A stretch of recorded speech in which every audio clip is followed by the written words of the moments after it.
let's just get into it. So I this is I don't know how many people watched the DNC last night, but I couldn't watch the whole thing. I'll be honest. I did not watch the whole thing. It was a couple hours long. It was ridiculous. I it wasn't even the DNC. It felt like an anti-Trump rally. That's what it felt like to me. I kept waiting to like see policies or something that they were promising, and all they were promising was anti-Trump rhetoric. That's literally everything I heard. I have here's a list from NPR, and we had Bernie Sanders, Gretchen Whitmer, John Kasich, and then Michelle Obama. She was speaking, and my goodness, was it embarrassing. All of them were just kind of spouting this, anti-Trump this, he's the reason we're all divided. And it felt like they were all robots just reading a script, and it was so bad. I could not stand it. I don't know how many of you actually wanted to or actually watched the whole thing, but my goodness, if you were able to, props to you, because my goodness, was that terrible. And honestly, it felt like they all had TDS. Look, I've got this is from the Daily Signal. I mean, there's a lot that he goes through, but it's just this first two paragraphs I want to talk about. The Trump derangement syndrome, a well-documented illness that predominantly affects coastal elites and congressional Democrats, has turned into a political pandemic.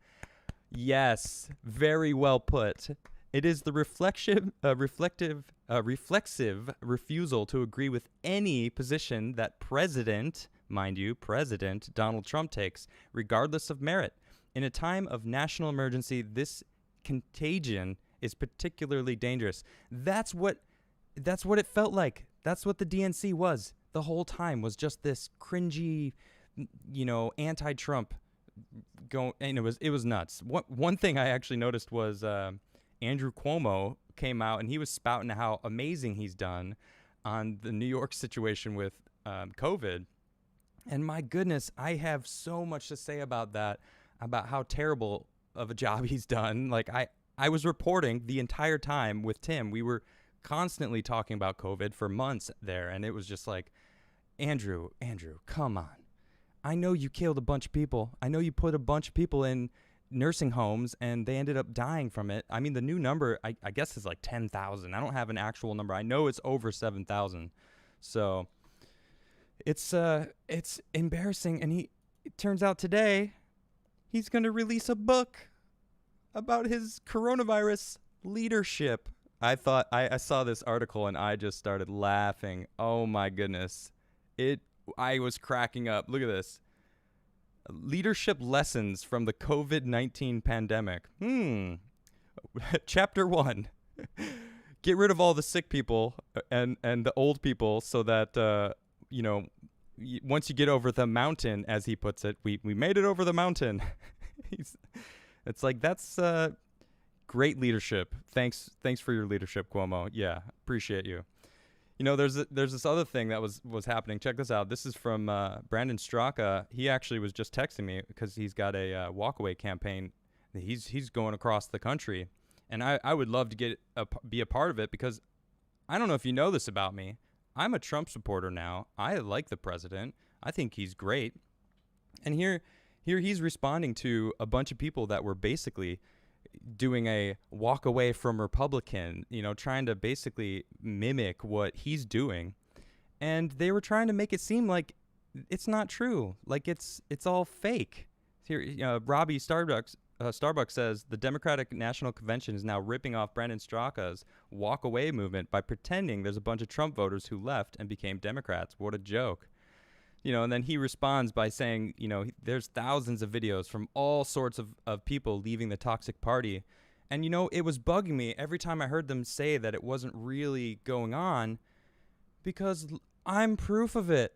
I walked away. I was a Democrat, and I'm no longer a Democrat. Now, I'm not claiming I'm a Republican, but, man, I'm telling you, the walkaway movement is real. I thought I was a Democrat, and I couldn't have been further from the truth. I thought there's almost like this feeling, when I was growing up, that Democrats were inherently good and Republicans were inherently bad. And there was just, and honestly, I don't know where that came from. And I mean, now that I think about it, seriously, right now, I'm thinking like it kind of makes sense. It's the media. That's what they want. They want people thinking the Democrats are the positive, people you can trust, and the Republicans are like the bad people that, just want to raise taxes or whatever. There's many different reasons, when you really look at it, but the walkaway campaign is very real, and there's no denying that. I personally walked away. There's a walkaway rally actually in Philadelphia this weekend that I think I'm going to go to, because why not? I'm standing up for what I believe. I think that's super important for all of us to do. We have to be open and honest about the way we feel. We should be able to have a political discussion. So, for those who, feel like they want to walk away, walk away. It's amazing how many people will back you up, will be on your side. I don't have a picture. Let me see if I can pull this up real quick. But the Trump boat rally, it was the most amazing. Here, let me just pull images up. Here, check this out. Well, this is epic. This isn't even a good picture of it. I think they beat the Guinness World Record of largest parade ever. It was insane. I didn't really have anything pulled up. Wow, check that one out. Wow, look at this. So it's crazy. So the walkaway movement, it's not just about people not wanting to be Democrats. It's about people not wanting to be judged anymore for their thoughts about the way they feel. That's what it feels like. There's this battle, this warfare between, Democrats and Republicans. It's like, why are we doing that? Why can't we just be Americans and get along? That's what I want. Like, I have friends that, a lot of people know about my when I announced on Facebook, I'm going to vote for Trump. I had so many disagreements and arguments with different people that I had been friends with for a long time.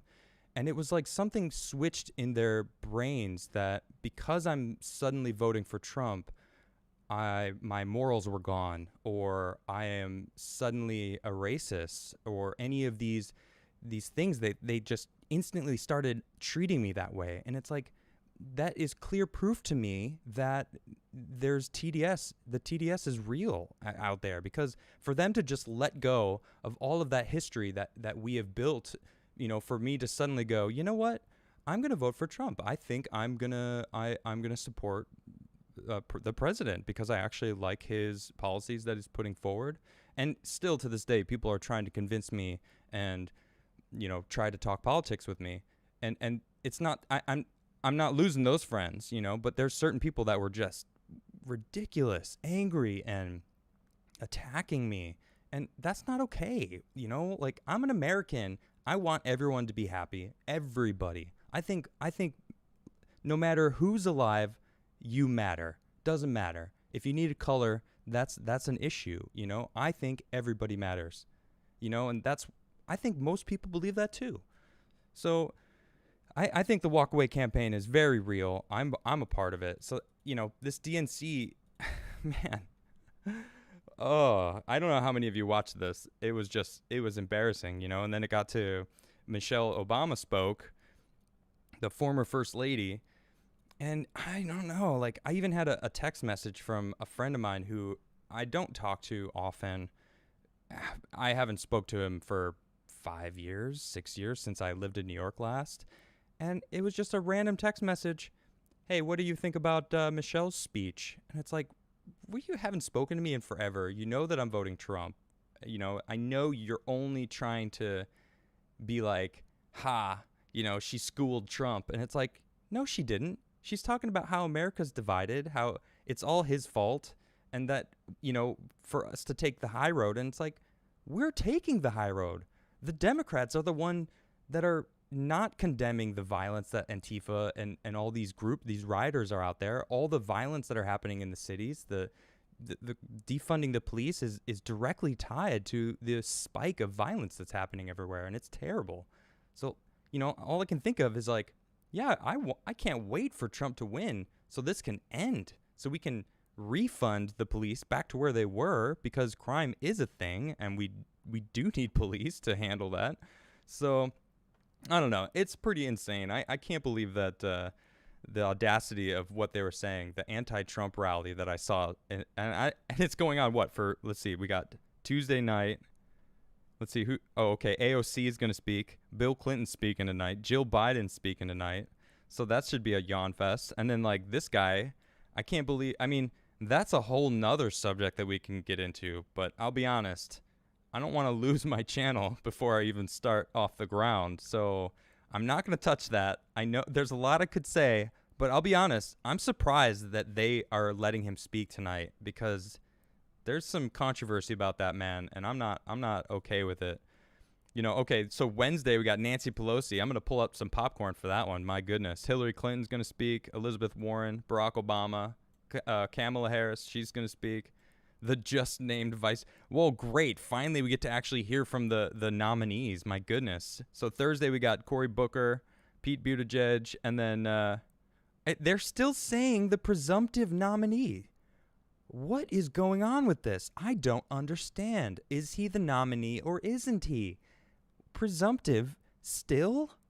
What do you guys think? Do you think that they're going to choose him or are they going to change him out? Because the DNC technically is still going. You know, that's what this is the DNC. So maybe they still switch him out. I don't know. I was talking to Tim about this last month. Like, I think there's a high chance that they might switch out Joe Biden with someone else. And I honestly thought that all the way until he picked Kamala Harris. And I was like, wow, maybe he's actually going to go with this. Maybe the Democrats are actually going to go with Joe Biden. But I guess we'll see. So that's pretty insane. And I am so happy I walked away from the Democrats. I mean, you know, in reality, I may have identified Democrat in the past, but I wasn't really active voting. I spent a lot of time in Europe, back and forth, so I wasn't able to vote in certain times. You'd have to do an absentee ballot at your certain embassy, wherever it was. So the last time I voted was for Obama in 2008 because it felt right. It felt like, you know, a lot of attention was there. So my mind was pulled with all of my friends who were paying attention. You know, he was very articulate and you know, he drew me in, and I was like, all right, I like this guy. He sounds smooth. And I mean, me and Tim have countless conversations about what he did as a president, and needless to say, I didn't. His approval rating went down, and now I'm not Republican. I'm American. I want the best for America. That's the key. I want the best for Americans. And I truly feel like America is leading the way forward for the world. You know, we are free. We can say what we want. Well, even though this censorship thing is happening that we're all seeing basically right in front of our eyes. They're not even trying to hide it anymore. So it's pretty intense. So that's the DNC. That was a mess. I'm sure. I don't know if I'm going to even try to watch it tonight. I'll watch the individual. You know, I want to see what Bill Clinton has to say. I want to see what Jill Biden has to say. AOC. I'll probably watch their videos later.